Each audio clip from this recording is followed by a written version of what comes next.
Bonjour à tous, Simon Vesperini. Je me trouve aujourd'hui dans la réserve naturelle de Bielavelskaya Pusha, dans l'ouest du Bélarus. Tous les Biélorusses connaissent, mais je pense que les gens qui ne vivent pas au Bélarus ou qui n'y sont jamais venus ne connaissent pas, et c'est normal. Cela dit, il s'agit de la dernière forêt primaire d'Europe. C'est ici que vit le dernier troupeau de bisons sauvages d'Europe. Donc c'est un lieu qui est vachement important. J'ai parlé dans les dernières vidéos de filles, c'était sympa, c'était l'été, on s'est amusé. Là franchement, c'est beau mais c'est pas drôle. Une fois n'est pas coutume, je tourne l'intro après avoir tourné la vidéo elle-même. J'avais fait une intro évidemment, mais il se trouve que ce que j'ai trouvé sur place ne correspond pas à ce à quoi je m'attendais. J'étais sur la trace des bisons et puis j'ai fini sur la trace des migrants, sans pour autant mettre de côté effectivement l'aspect écologique. Et vous verrez, cette vidéo va de surprise en surprise. Grosso modo, pourquoi je suis venu ici? Il existe, vous le savez sans doute, vous le savez peut-être, et j'ai même oublié de les féliciter pour cela. Je les félicite, je félicite la Pologne pour la complétion du rideau de fer, puisque c'est un rideau de fer réellement en pratique, vous allez le voir, on va y aller, on va le filmer, vous allez voir ce que c'est. C'est un mur qui a été construit le long de la frontière biélorusse, qui doit d'ailleurs se continuer sur la frontière lituanienne et lettonne, donc de façon à enfermer totalement le pays. Et ce mur pose un problème écologique majeur. Le troupeau de bisons, parmi les derniers lynx sauvages d'Europe, les loups également, vivent là dans la réserve, mais seulement le problème qui est posé par ce mur, c'est qu'il coupe la réserve en deux. Donc les troupeaux se trouvent divisés. Avant il y en avait un, maintenant il y en a deux. Mais quand on parle des troupeaux, je veux dire, on parle de 800 bisons. Quand on parle des lynx, on parle de 50 d'un côté et peut-être 15-20 qui se trouvent coincés de l'autre. Vous allez le voir, on va y aller, c'est infranchissable. Pour un homme, pour un animal, absolument infranchissable. J'ai des vidéos d'ailleurs de tentatives de franchissement et franchement, elles font peine à voir. Ce mur, construit par la Pologne, est financé avec votre argent. Je n'en ai pas la certitude, mais j'en ai la conviction profonde. Si quelqu'un en a des preuves, par contre, je suis preneur de cela. Au-delà d'une certaine forme d'hypocrisie qui est typique de l'Union européenne, c'est-à-dire que pour lutter contre les migrants, contre les vagues migratoires, soi-disant, on vous fait un mur à l'est, comme si les migrants en général venaient de l'Est, voyez, comme si les migrants qui viennent d'Afrique et du Moyen-Orient venaient tout naturellement de l'Est.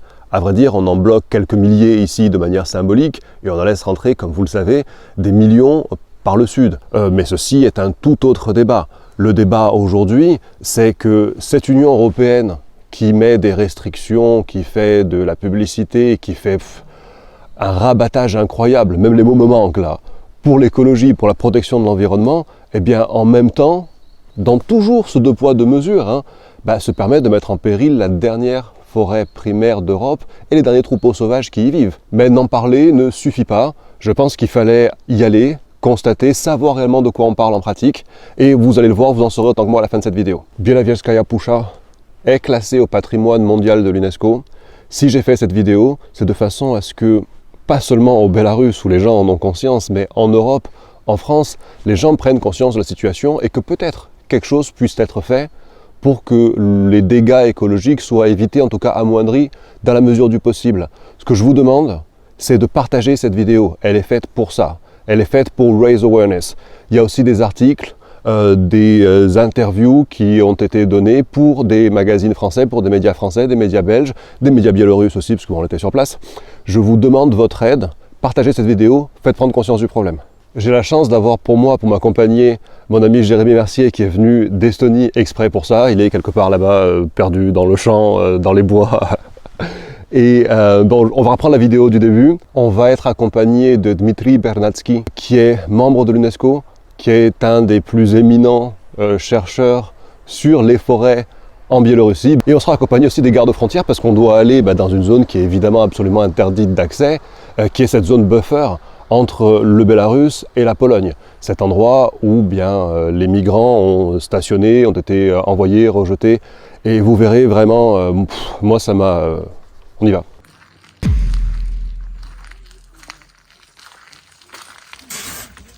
Ok.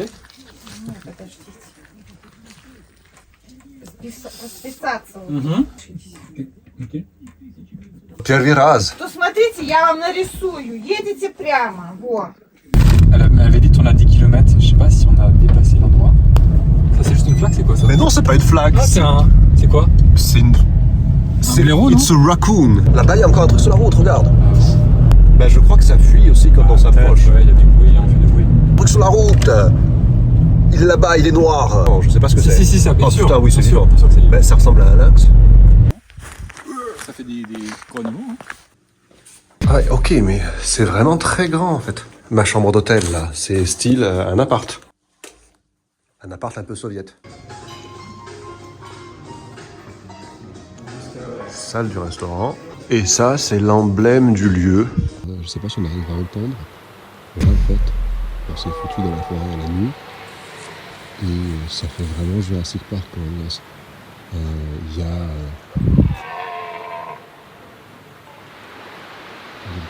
des animaux tout autour de nous. Il fait une nuit absolument noire. C'est vraiment étrange pour moi. Donc on a le plan de la réserve. Nous on se trouve à peu près ici là. On va aller vraiment à la limite par là. Tout ça c'est la partie biélorusse ici. Et on a à peu près 1500 km² de réserve. La zone rouge c'est la réserve stricte où grosso modo on laisse la forêt à son état primaire.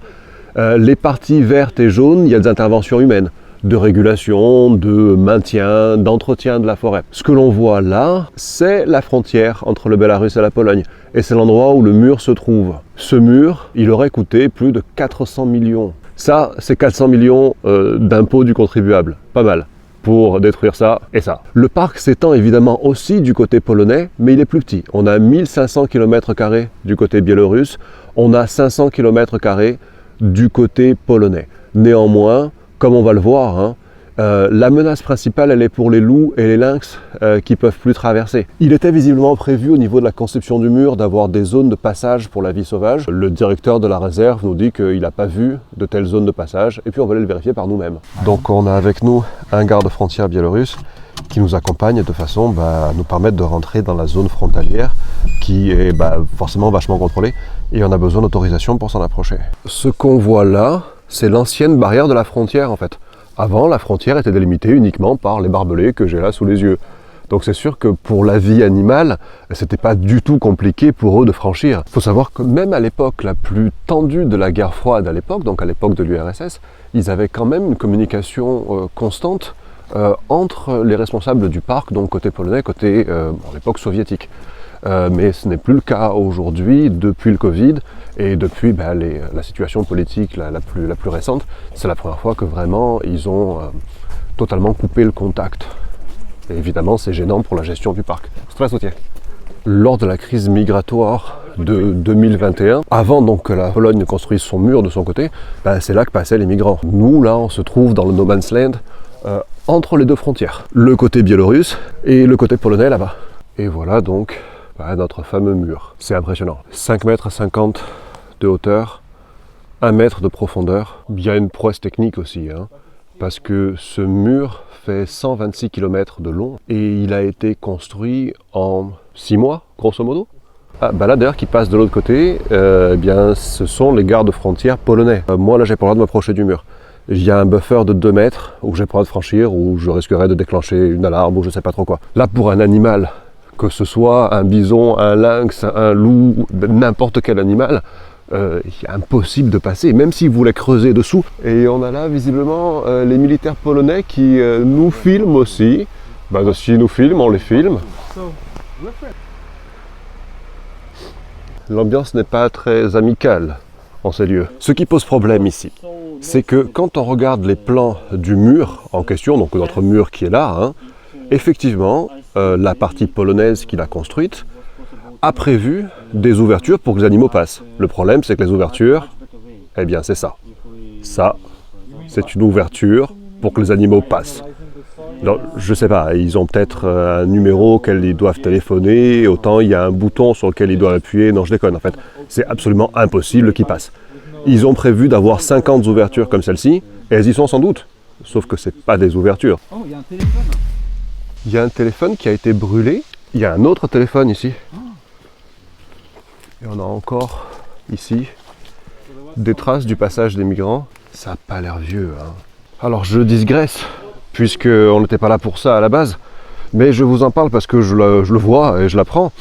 Visiblement, ce qu'il se passe, c'est qu'il y a quelque part, je ne sais pas trop où, des migrants qui arrivent en Pologne. Et les autorités polonaises, par la petite porte qui est censée être celle pour que les animaux passent, et où les animaux ne peuvent évidemment pas passer parce qu'elle est fermée, renvoie les migrants de ce côté-là. Et c'est pour ça qu'on trouve ici des téléphones, des vêtements, des restes en fait du passage des gens. Les téléphones que l'on trouve en fait sont cassés parce que les gardes frontières polonais, les militaires polonais, les gens sympathiques que j'ai croisés tout à l'heure là, ils cassent leurs téléphones au moment où ils les rejettent de l'autre côté.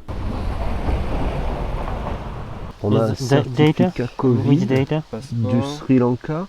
Il y a ces dates de vaccin. Comment il s'appelle? Satsara, j'arrive pas bien à lire, Latsohan. Notre Sri Lankais, il est passé, on ne sait pas trop comment, en Pologne. Et les douaniers polonais, ils nous l'ont renvoyé par la petite porte là. Ouais. Ils l'ont renvoyé ici. Il venait peut-être d'ici ou peut-être pas, on n'en sait rien en fait. Il avait ses 2 doses Sinopharm, bien fait les choses. Ce que nous disent les gardes frontières ici, c'est que on ne sait pas comment ils sont arrivés en Pologne. Ils ont été renvoyés ici, dans la forêt de Białowieża Pusza. Cela dit, rien ne nous indique qu'ils sont passés en Pologne depuis ici. Ça se trouve, ils ont un sac à dos avec des fringues. Ils se sont fait asperger d'eau par les Polonais. Ils sont trempés, ils sont désespérés, ils savent pas quoi faire. Ils disent je repars là-bas et j'essaie de trouver une autre solution. Ouais, visiblement ils mettent leurs habits à sécher, regarde. Ouais. Non, du côté biélorusse. La terre battue qu'on a là, en fait, c'est pas anodin. Toutes les semaines, il y a un engin qui passe et qui retourne la terre ici. Et en fait, c'est un moyen de détecter les passages le plus humains que le mur. Quand je parlais du côté Jurassic Park du lieu, je pense que ce qui me donne cette impression, c'est le fait effectivement que ce soit une forêt primaire. Et dans une forêt normale, on ne laisserait pas autant de bois par terre en décomposition. Et c'est vraiment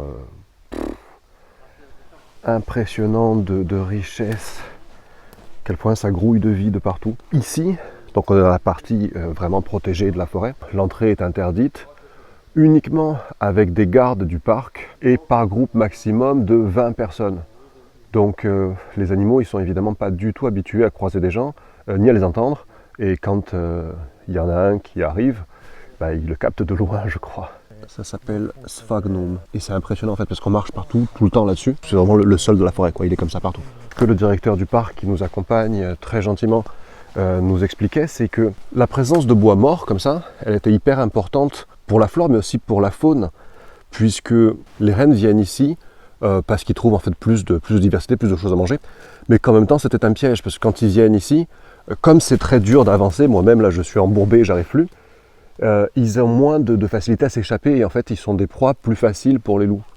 Donc la présence de bois mort dans les forêts, l'importance en fait de laisser bien la nature faire les choses en fait, parce qu'elle les fait bien, et c'est un petit peu le principe des espaces protégés de cette forêt, c'est de laisser la nature dans son état primaire, donc d'où l'appellation de forêt primaire. Et c'est assez fascinant d'imaginer qu'il fut un temps, l'Europe c'était ça en fait, l'Europe centrale bien évidemment, on ne parle pas d'Europe du Sud. Et là on se fait une petite idée de ce à quoi devait ressembler peut-être la France, l'Allemagne, il y a quelques siècles en arrière, avant en fait que l'avancée de l'installation des hommes vienne modifier le biotope. On les aura vus, même si on ne les a pas croisés directement dans la forêt la nuit, on les aura vus, vous les aurez vus. Je vous répète ce que je vous ai dit au début de cette vidéo. Le but de cette vidéo, c'est de faire prendre conscience du problème et d'essayer bien de limiter les dégâts et si possible de les éviter complètement. On a donné une interview là avec Jérémy pour la télévision biélorusse, on va faire des interviews, des articles pour la presse française, pour la presse belge. À votre tour maintenant, s'il vous plaît, je vous le demande, partagez cette vidéo, faites-la tourner, adressez-la à des gens qui peut-être peuvent faire quelque chose, peuvent faire prendre conscience, peuvent faire aussi pression sur les autorités européennes qui mettent la forêt en danger. Parce que comme je le disais tout à l'heure à la télévision biélorusse, les régimes politiques changent. Ici, ils ont connu le temps des tsars, ils ont connu l'Union soviétique, et puis on est passé à un autre système. La politique change. Par contre, ces animaux sauvages, cette forêt, c'est le patrimoine mondial de l'UNESCO, mais c'est le patrimoine mondial de vous, de vos enfants, de vos petits-enfants, de nous tous. Et il faut passer au-delà des considérations politiques et géopolitiques, même si des fois j'en ai moi-même, mais réellement pour se pencher cette fois sur quelque chose qui est intemporel. Et c'est notre responsabilité à tous. Je vous remercie de votre visionnage. Je vous donne une autre vidéo, peut-être plus légère, peut-être dans mon salon pour changer un peu. Ciao les gars, merci, ciao.